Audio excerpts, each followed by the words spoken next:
Hi, welcome to the Brief Book Reviews channel. I normally follow that by saying, otherwise known as an old guy reviews the book that he's read this week. So what's the old guy read this week? Well, in the interest of total transparency, things are a little different this week. The book I'm reviewing this week was published on the 26th of September 2024, so I haven't read it in a week and it's taken me, 3-4 weeks to read. Reason being, instead of I normally review crime, thriller, murder mystery, whodunit, fiction books, and I decided this week perhaps it's time for a change. I'll review a non-fiction book, and the book I chose to review this week is called Casino 44. 612 pages, I believe, so over 600 pages, so a bit of a tome, but really glad I chose it. I was looking for a non-fiction book to review. And as usual, there are a spate of autobiographies that come out this time of year, ready for the holiday season. But I wanted something with a bit more substance. So I came across this one, and it meant a little bit personally as well. Let me explain. The book is called Casino 44, was published by author James Holland as a hardback by Bantam here in the UK on the 26th of September 2024, so about a month ago. James Holland, the author, is a historian, writer, broadcaster, research fellow at St Andrews University, fellow of the Royal Historical Society. So an established author, he's written both fiction and non-fiction books. So I knew that this book would be thoroughly researched and well written. Mr. Holland also takes part in a podcast with Al Murray, which is about World War II. It's a weekly podcast called We Have Ways of Making You Talk.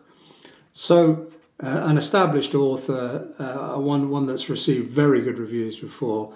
And the reason I chose this book is clearly this covers a series of battles in 1944. And that was 10 years before I was born. But I do know something about Monte Cassino, and the reason it caught my eye is that my father was there. He was 8th Army. He fought at El Alamein, and he later fought at Anzio and the Battle of Monte Cassino. So as a child, I'd heard stories about Monte Cassino and the attritional battle and what it was. And you can the cover itself tells us a little bit. It says Casino 44, 5 months of hell in Italy. So that's the reason I chose the book. I've been told, my father, like a lot of people of his generation, didn't really talk that much about what went on in the war, because those who'd experienced it, people who'd been up to their ears in it didn't really want to talk about it again. They wanted to move on with their lives. So I was interested, as a personal interest in this book, but nevertheless, I think it's well worth a read. I normally start off with a brief review of the scope of the book, and I'm a little bit worried about a historical book about actual facts. So as an exception this week, I'm going to read the inside cover, which covers the scope of the book and make sure that I don't half-ass some avuncular type description. So here goes.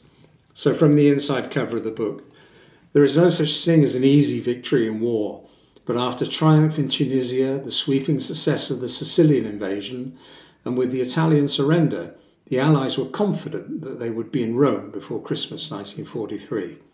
And yet it didn't happen. Hitler ordered his forces to dig in and fight for every metre, thus setting the stage for one of the most grimmest and most attritional campaigns of the Second World War. By the start of 1944, the Allies found themselves coming up against the Gustav line, a formidable barrier of wire, minefields, bunkers and booby traps, woven into a giant chain of mountains and river valleys that stretched the width of Italy. At its strongest point perched the Abbey of Monte Cassino. It would take 5 long, bitter winter months and the onset of summer before the Allies could finally bludgeon their way north and capture Rome. By then, more than 75,000 troops and civilians had been killed, and the historic abbey and entire towns and villages had been laid waste. Following a rich cast of characters from both sides, from frontline infantry to aircrew, from clerks to battlefield commanders, and from politicians to civilians caught up in the middle of the maelstrom, maelstrom even. James Holland has drawn widely on diaries, letters and contemporary sources to write the definitive account of this brutal battle. The result is a compelling and often heartbreaking narrative, told in the moment as the events played out and from the perspective of those who lived, fought and died there. As I said, I couldn't have said that any better. And the thing that makes this book stand out, as I said, it's taken me 4 weeks to read it, but it is told from the perspective of the people that are outlined in here. It's not a dry narrative, a churning out of historical facts. It's told in the moment, from people in the moment, and it makes it a very, very interesting read. As far as structure is concerned, the book starts off with a series of maps of the actual campaign, the terrain, and how those battles were fought, and then we've got the main structure of the book, but lots of photographs through the book, and in the end, clearly with a non-fiction book, the writer has to name his sources. There's a whole list of where the information's come from, and bear in mind this isn't just an English narrative, British, should I say, narrative. There are lots of other people involved as well. We had the Poles, the New Zealanders, the Canadians, the Americans, of course. So lots of people, and from the other side, Germans and Italians. So took me, as I said, nearly 4 weeks to read, but I really enjoyed this book. I think this book, I'm not a historian, so I can't compare this to other books about Monte Cassino and the battle, but I do know a good book when I read it, I guess. I know from my father's tales of, it wasn't always the greatest, Hollywood and tends to glamorize, war films, but it was an attritional battle. They were short of food at times. The fighting was bloody. There were booby traps everywhere. They were lacing the swamps with malaria-ridden mosquitoes, as well as, the aerial bombardment. So this was a bloody attritional battle. And there are times when, the reading is a bit tough because it's telling the truth. It's telling it as it was.